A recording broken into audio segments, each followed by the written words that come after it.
Welcome back, Tech Yes citizens. We are on the road because restrictions have lifted a little bit, and with that means also some suppliers are getting back to work. So this is a really good thing because one of our suppliers, who's not going to be named, is a secret supplier. This is the guy that supplies Les. We're going to go see him and we're going to stock up on some used goodies because I got a time scheduled in, but it's pretty early in the morning, hence why can't really record at the studio. We've got to record on the road. So let's just get there and see what deals we can muster up. If you're after a 10th gen Intel overclockable CPU, then the Z490 Taichi has you covered.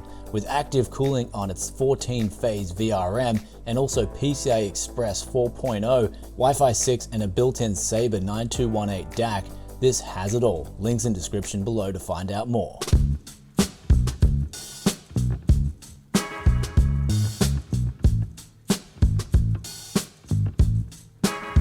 So we got back from the place where I picked all this stuff up, and we're going to go through it all now. But straight away, the person that I'm in contact with basically doesn't want to be named, and they don't like dealing with the public. And there's a few reasons for that. The main reason being is they just like to offload whatever stuff they have on hand at the time, and they don't want any questions. They don't want people picking and choosing parts. They're just like, look, I've got all this stuff. Do you want to come and get it?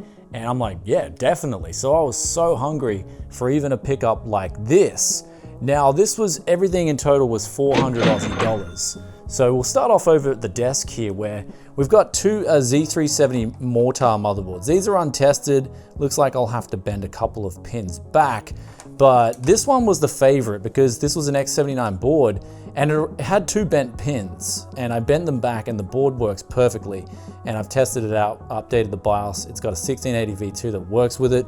So we've now got a new board for the 1680 V2, plus this right here, this is what got thrown in with the mix, was a 32 gigabyte kit of rip jaws. But this stuff here is very special for one particular reason, and that is that it's a quad kit and it's 2133 megahertz CL9.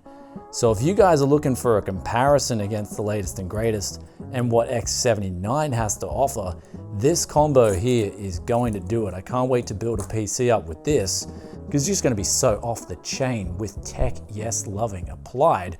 Now there's also an 8 gigabyte stick of Corsair Dominator Platinum. There was two 1 terabyte hard drives. So that was just there. And then we're going over to these rigs here. First of all, this one is probably the filthiest. It's an i5 4460, came with 4 gigabytes of RAM, no drives, power supply case. The case is okay. Once I clean all this up, the case, I'll keep this and maybe use it for like an office PC. This one here is X58 for the Win 3. So the motherboard alone in this is a good pickup. These are very sought after motherboards on the used market.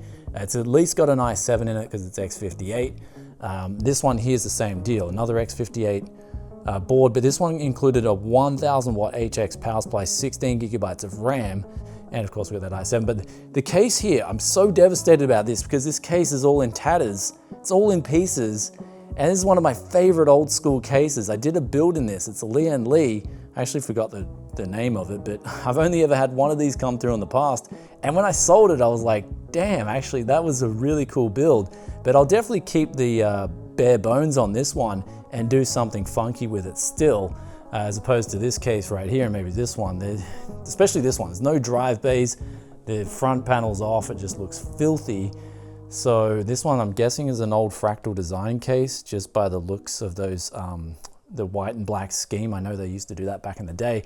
But this one here has a i5 2500K, 8 gigabytes of RAM. And then right below that, we've got another X58. So there's three X58 bundles here. This had 6 gigabytes of RAM and an i7 920. And then I got a 1000 watt power supply that was chucked in too. And I double checked that with the power supply meter, and that is working absolutely fine. So a lot of this stuff, even though it's untested, the guy I get it off, I think he does at least boot it up and check it. So your chances of it working properly are actually a lot higher than someone just not even testing it at all. So this is that really good potato score that I needed in these times where I'm running low on stock, and this is just like a savior for me. But that aside, we're still gonna find some graphics cards So let's go check out what we can maybe tee up for tomorrow, because it's a little bit late now, but we'll put in some offers, put in some feelers, and see who gets back to us, because we'll probably have to make a trip to get some graphics cards and maybe even order some things like power supplies and cases, because we've got to restock. But another reason why it went from day to nighttime is this right here. This was a trade-in I got. They traded it in. They wanted around 400 Aussie dollars for it. So I said, sure thing. It was a 2200G, 1050 Ti, 8GB of RAM.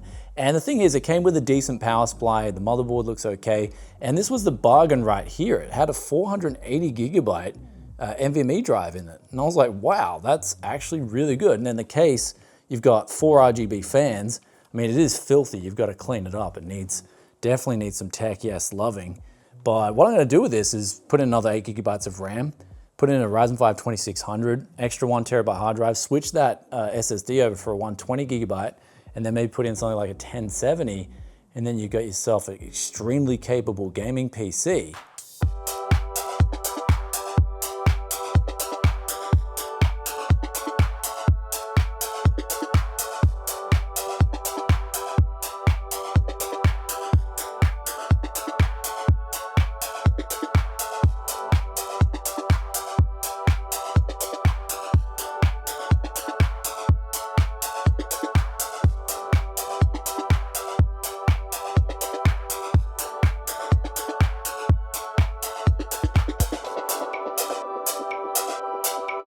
So it's now the morning and we are fresh, we're ready to go on good old Gumtree and Facebook Marketplace to find some deals. But before we did that, we decided to, I just pretty much pulled all the components out of those cases, and I'm only going to be keeping one of the cases, and that's the Office PC looking one, because all the other cases is too far gone. But on that note, we've pulled off things like feet. Spare feet will come in handy if I find another Lian Li case. They're going to use these feet, so I've got a spare feet for if potentially something comes up in the future. I've also got a heap of screws. That's one thing. If you want an unlimited supply of screws, then definitely buy some old used PC parts, because you'll be pulling off so many screws that you won't need to worry about ever running out of screws again. But another thing too is the last PC we pulled out here, the X58 Asus combo, we not only got a heap of fans, which I love, because I don't have to buy fans too, but we got an R9 270X, and I was surprised. Usually the other PCs this was coming with was like a GTS 450, like absolutely garbage. And on the note of a GTS 450, with that particular model in mind, to me, the cooler on that GPU is worth more than the actual GPU itself. So I could maybe use that in the future if a fan fails on, say, an R9 270, something like this. So I was surprised I pulled out this R9 270X and I tested it. It works absolutely fine. Temperatures are good, but of course we'll give it some tech, yes, loving before we put it in a gaming PC. But with that aside, we've got all these builds now sort of ready to go. They're all pieced out for future builds. I just got to give them all that special tech, yes, loving. But you see in total here, when you just mix and match and you collect parts, you've always got something for the occasion. So straight away, starting off with Facebook Marketplace, we found 2 monitors up for sale where they agreed that I could go and pick them up. And even though they're just 19-inch monitors, I am running so dry for monitors right now. So I'll find anything I can, and if it's a decent price, I'll pick it up. So hopefully that's looking like we can pick those up pretty soon. But another thing is too, on Facebook Marketplace, I didn't find any graphics cards or anything decent for a decent price that I otherwise didn't already find on Gumtree too. So we're gonna move over to the Gumtree deals quickly and see what we've got potentially. So going through Gumtree top to bottom, we have first off a GTX 970, which I offered 150 Aussie dollars for, and they've accepted. So it's an MSI Gaming X, so it's a pretty good model within the 970 series itself. Now, usually I don't pay this much for a 970, and I don't recommend people pay this much either. But again, because of what's going on right now, prices have gone up, and it's just a different market altogether, where, yeah, that's just how it goes. The next potential deal we've got up here is a 7850, and I offered them 50 cash for it. They came back with 60. I just said 50 is pretty fair. I mean, it is a 7850, and of course, if we get this for 50 bucks, it'll be a decent deal. And then next up, we've got a 7950, 16 gigabytes of RAM and some other stuff, all in this deal where they're asking for $215, which I thought was a bit too much. So I offered 120 bucks because it looks like it's been sitting there. They accepted. They just said, here's my number, give me a call, and come pick it up. So we've got another deal we're gonna go get a little bit later. Then there was two 19-inch monitors. They wanted 35 bucks for the pair. I just said, sure, I will take that. Even though they look like they're a little bit outdated, as long as they work okay, then I'll be happy with that. Then another deal that's sort of just fizzled out was two RX 460s. And initially they said 120 bucks. I was asking, is that for the both of them? They said, no, that's for a single. They'll do us 200 for both. And RX 460s, if you guys don't know, they're a lot different to an RX 470. It's almost like half the power, pretty much. So getting two of these for 200, I'd rather just go to AliExpress and even just wait for the GPUs to rock up, where they're about 100 a pop as well. So that's a bit too much for an RX 460. So I'm gonna let that one sit. And then we've got a guy who was selling a heap of different monitors, but they never got back to us. I just said, look, could you do us a discount if I bought all the monitors you have for sale? Never heard from him though, but we'll keep you guys updated. Then there was a 660 Ti for 80. I offered 60, they accepted. So I'm just trying to get an address out of them right now.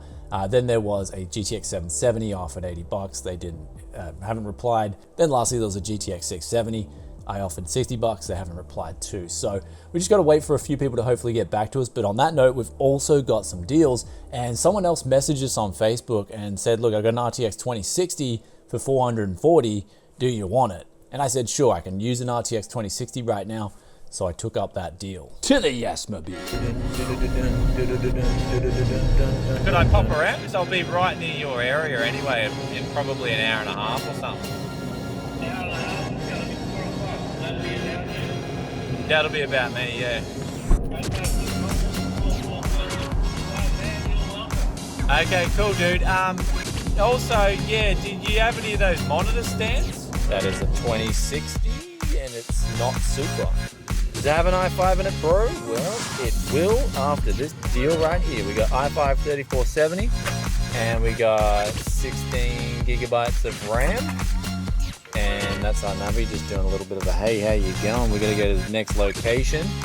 And then we've got a 7950 down there as well. So that is 7950, 16 gigabytes of RAM, i5 3470 for 120 Aussie dollars. Not exactly the best deal, but still decent deal.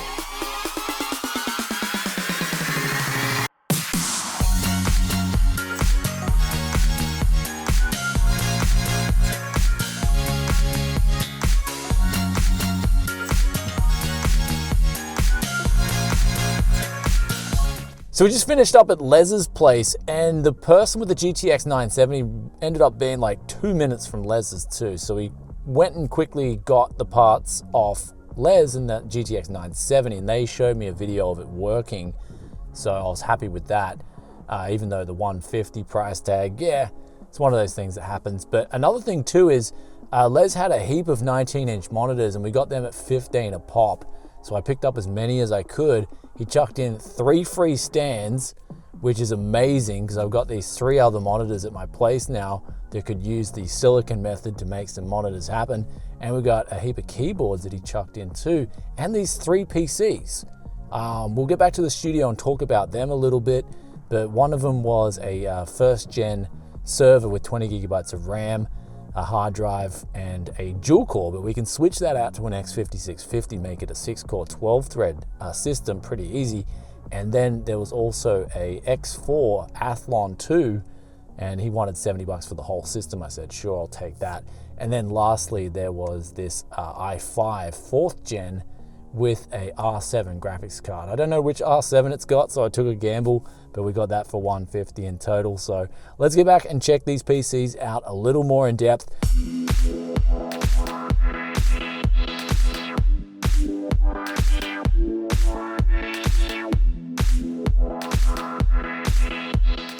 And now we are finally back at the Tech Yes studio, and we've got the 970 here that is sort of getting excluded. Same with the RTX 2060. They're not potatoes in any way, shape, or form. But we've got ourselves an old school 7950 and 16 gigabytes of RAM and an i5 in it, bro, 3470. And this is this Athlon system right here. So the 4-core, wait, no, this is the 4th gen Haswell system. We paid 150 with the R7 graphics card. So this one beside it actually is more interesting to me. This is dual core Xeon, but we're going to change that over, and we got 20 gigabytes of RAM. Dell Precision T3500. So I think with first gen, the one thing you don't have to worry about, as opposed to second and third gen, especially on a lot of OEM systems, is that it won't work with newer graphics cards. I found every first gen rig I've booted up, except for, no, actually, yeah, pretty much every first gen board I've booted up has worked with old and new graphics cards. So that is one thing I'm hoping doesn't buck the trend with this 3500. But then we've got over here the Medion PC. This one actually was pretty cool because the front lit up all blue. So I was actually, don't know what happened there. So something's just a little bit off with the front panel, but this here has a just an FX 4-core in it. So it'll be good for an entry-level gaming PC, like real sort of low end. And then the last thing we've got is 9, 19, and 20 inch, an assortment of monitors. And I gotta say that the ones we got off Les, they have these gloss screens. And I personally, especially when it comes to gaming in a dark room and whatnot, the gloss screens are really good. The colors just come through and they pop on these. Even though the 19 inch, they do a great job of coupling in, as we said before in previous videos, with budget PCs, because you also then get to run it at a lower resolution, which is easier on the budget graphics cards. So I ended up in total getting some really good deals this month for Potato Hunter, but one thing you may notice is that things are slowly now getting back to normal. I think last month's part hunt, we'll put the link to that up here, we hit rock bottom. It was just like so dry. There were so many people that are hungry for parts, but it seems like things are starting to flow now. They're starting to free up a little bit. And hopefully, with that being said, graphics cards do start to flow up as well, because that is the biggest problem I'm having at the moment, or at least I'm talking to people as well. Everyone's looking for graphics cards and they're getting hard to get, even on the new market and on the used market. So that one's a little bit scary. I've heard power supplies are starting to be sold out. Well, actually not even heard. I went on a few different retailer sites too, checked out power supply prices, and they're pretty much getting sold out. All the power supplies up to like $100 are pretty much getting sold out very quickly. So those two things seem like they're the hottest property right now in terms of what's in the new market getting sold out and what's going up in price. And then the third thing would be cases. I'm a little bit worried about those, but apparently motherboard, CPUs, SSD, and also DDR4 memory is not a problem. So you don't have to worry too much about that if you're looking to build a new machine. I also hope that NVIDIA announces the 3000 series soon, and maybe AMD starts announcing their RDNA 2, so we can at least get some new breath of fresh air into this current GPU situation. And with all that out of the way, do let us know in the comments section below what was your favorite deal in this episode of Potato Hunter. It's definitely looking like this is the path I have to go down during these weird times. And who knows when this will be alleviated, but I do look forward to, once things start getting back to normal, continuing on with the series where I've turned $100 already into $520. And then we're going to continue that to see what kind of high-end gaming PC we can come up with for you guys. Though before I get on out of here, we also got the question of the day, which comes from Chris Vicera, and they ask, kind of want to ask, can't games be optimized for both high and low core counts? Because I think there is some games that run well still on really low-end hardware that use like 16 threads. Basically, when it comes to PC games, there's really only one answer, and that is games are either poorly optimized or they're really well optimized. I think someone replied with the example of Doom, and Doom is a perfect example of a game that's really well optimized. I'd say one of the best, if not the best, optimized game on PC. For instance, we've got games that are poorly optimized. Take, for instance, Assassin's Creed. That whole series is pretty much poorly optimized for CPUs. So when you've got good optimized games, they'll run on a number of different thread configurations, whether it be 4-core 8-thread, 4-core 4-thread, or all the way up to 32 threads in some titles. But on the other side of the fence, we have a game, for instance, another example would be Far Cry 5, that's very single thread dependent, i.e. that is poorly optimized. And if you've got a 4-core 4-threaded CPU that's got really high clock speeds, it'll probably run the game better than, say, even like an 8-core 16-thread that has lower clock speeds. Anyhow, I'll catch you guys in another tech video very soon. If you enjoyed this one, then be sure to hit that like button for us. And also, if you're enjoying the content and you want to see it the moment it drops, then just hit that sub button, ring that bell, and I'll catch you in the next one. Peace out for now. Bye.